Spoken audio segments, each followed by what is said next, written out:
लाभले आम्हास भाग्य बोलतो मराठी. लाभले आम्हास भाग्य बोलतो मराठी. जाहलो खरेच धन्य ऐकतो मराठी. धर्म फेब्रुवारी हा मराठी भाषा गौरव दिवस.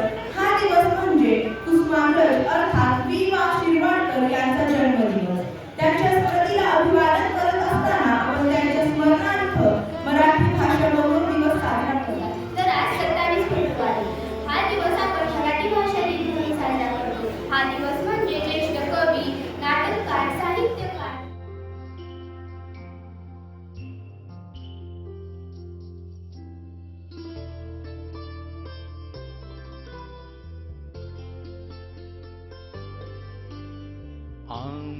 विष्णू वामन शिरवाडकर यांचा जन्मदिवस. त्यांच्या साहित्याने मराठी भाषेला एक वेगळी उंची मिळवून दिली. म्हणून या दिवसाला मराठी भाषा गौरव दिन म्हणून साजरे केले जाते.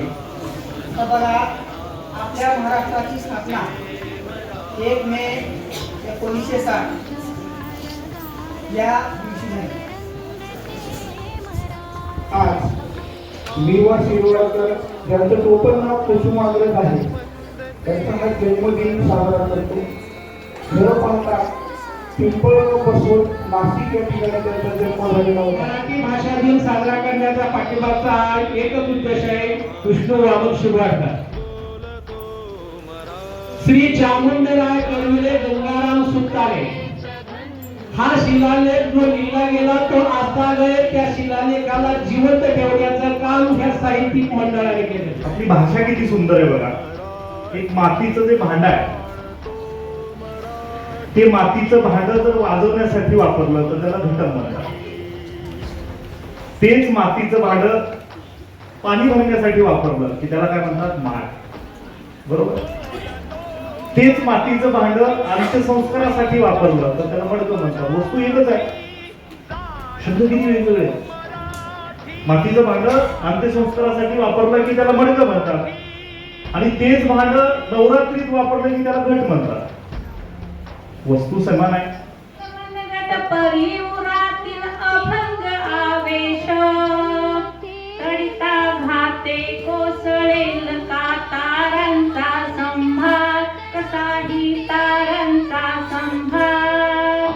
गरजा जय जयकार क्रांतीचा गरजा जय जय. शब्दाच्या सामर्थ्यानं माणसं मोठे होतात. गांधीजींनी दोन्ही शब्द वापरले, चले जाओ. नेताजीने किती शब्द वापरले, तुम मुझे खून दो मैं आजाद हूं. टिळकांनी काय वापरलं, स्वराज्य हा माझा जन्मसिद्ध आहे. म्हणजे या शब्दांनी देश पेटला. शब्दात एवढं सामर्थ्य असतं. नटसम्राट अनेक लोकांनी बघितला की नाही. त्याच्यातली सोबत एवढी to be or not to be, that is the question. जगावं की मरावं हा एकच सवाल. या दुनियेच्या उकिरड्यावर खरकट्या पत्रावळीचा तुकडा होऊन जगावं बेशरम लाचार आनंदानं की फेकून द्यावं देहाचं रक्त त्या गुंडाळलेल्या जाणीवेच्या यातनेचं.